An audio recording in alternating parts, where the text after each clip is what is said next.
काल उद्धव ठाकरे म्हणजे शिवसेनेचा मेळावा पार पडला, वर्धापन दिवस होता. त्यावेळी काँग्रेसचे उद्धव ठाकरेंनी प्रशंसा केलेली आहे की कशाही प्रकारे यापूर्वी फोडून आलेल्याला कधीही मुख्यमंत्री केलेले नाही. काँग्रेसने कधीही काय सांगाल, एकूणच प्रशंसा केलेली आहे. बघा, काँग्रेस ही या देशाच्या स्वातंत्र्याच्या लढाईतून निर्माण झालेला पक्ष आहे, त्यागाचा पक्ष आहे. आणि या पक्षाने या देशाचं नेहमी हितच केलेलं आहे. देशाच्या संस्था असतील, देश असेल, सर्वसामान्य माणसाला न्याय असेल, हे काँग्रेस पक्षानेच या देशाला दिलं. पण आज जे काही लोक सत्तेचे पिपासू लोक बसलेली आहेत, त्या लोकांचं आपण पाहिलं की त्यांना सत्तेची भूक एवढी मोठी आहे की ते संविधानिक व्यवस्थेलाही मानायला तयार नाही, अशी ही परिस्थिती आज आहे. आणि मला असं वाटतं की उद्धव ठाकरे साहेबांनी जी काही भूमिका मांडली ती वास्तविक आहे. त्याचा अर्थ कोणी काही पद्धतीने लावतील की काँग्रेसची चापलूसी वगैरे करतात, असं नाही. वास्तविकता काँग्रेसच्या बद्दलचं उद्धव ठाकरे साहेबांनी मांडलेली आहे. आता राहुल गांधी यांनी थोड्या वेळापूर्वी ट्विट केलंय, नागपुरातील एक विद्यार्थी परीक्षार्थी नीटचा त्याचं जे आय कार्डवर जी परीक्षा केंद्र आहे ते अबुधाबीचं आहे. बरोबर आहे. आपण सगळ्यांनीच पाहिलेलं आहे आणि राहुलजींनी ते दाखवलेलं आहे की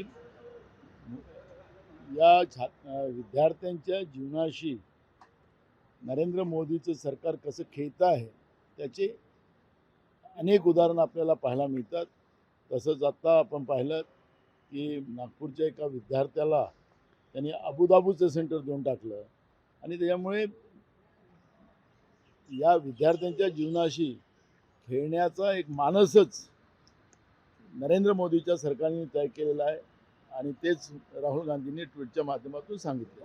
उद्धव ठाकरे यांची एकूणच जी भाषा आहे की मी पद सोडायला तयार आहे, काय वाटतं निराशेतली भाषा आहे? खासदार सोडून गेले, आमदार चालले. मला त्यांच्याबद्दल काय बोलायचं नाही, तो त्यांचा व्यक्तिगत प्रश्न आहे आणि त्याच्यामुळे ते काय उत्साहाने बोलतात की निराशाने बोलतात त्याच्यावर मला प्रतिक्रिया देणं बरोबर नाही. काँग्रेसच्या बद्दलची भूमिका त्यांनी मांडली. काँग्रेस पक्ष या देशाच्या स्वातंत्र्य लढ्यापासून तर 2014 पर्यंत हा देश एक पद्धतीचा उभा करण्याचं काम केलं, विपरीत परिस्थिती उभा केला आणि आज जे लोक सत्तेत आहे ते देश विकून सत्ता चालवतात आहे आणि देशामध्ये लोकशाही व्यवस्था संपवण्याचं पाप ते करतात आहेत. आणि म्हणून लोकांनी निवडून दिलेली लोक त्या कुठल्या विचाराने निवडून दिलेली असतील तर त्यांनाही फोडून दबाव टाकून ईडीची धमकी, प्रलोभन अशा पद्धतीच्या धमक्या दाखवून पक्ष तोडायला सुरुवात केलेली आहे. आणि म्हणून हे लोकशाहीची हत्या करणारं जे केंद्रातलं नरेंद्र मोदीचं बीजेपीचं सरकार आहे त्यापेक्षा काँग्रेस सरकार किती या देशाच्या लोकशाहीला जोपासणारी होती ही ती भूमिका काल उद्धव ठाकरे साहेबांनी मांडलेली आहे. उद्धव ठाकरे स्पष्ट म्हणाले की काँग्रेस शब्दाला जागली, काँग्रेसने दुसऱ्या पक्षातून फोन आणून कोणाला एक मुख्यमंत्री केला नाही आणि जेव्हा जेव्हा जे शब्द दिले शब्दाला जागली. त्यांनी अनुभव सांगितलेला आहे, त्यांना जो अनुभव काँग्रेसचा आलेला आहे त्याच्या अनुभवाचं त्यांनी सांगितलेलं आहे आणि उद्धव ठाकरे साहेबाला काही कोणाला सांगावं नाही लागत, त्यांना सांगायला आणि ते बोलतील. ती आपली मनातली भूमिका त्यांनी मांडलेली आहे. त्यामुळे काँग्रेस किती या देशासाठी महत्त्वाची आहे त्याची भूमिका त्यांनी मांडली.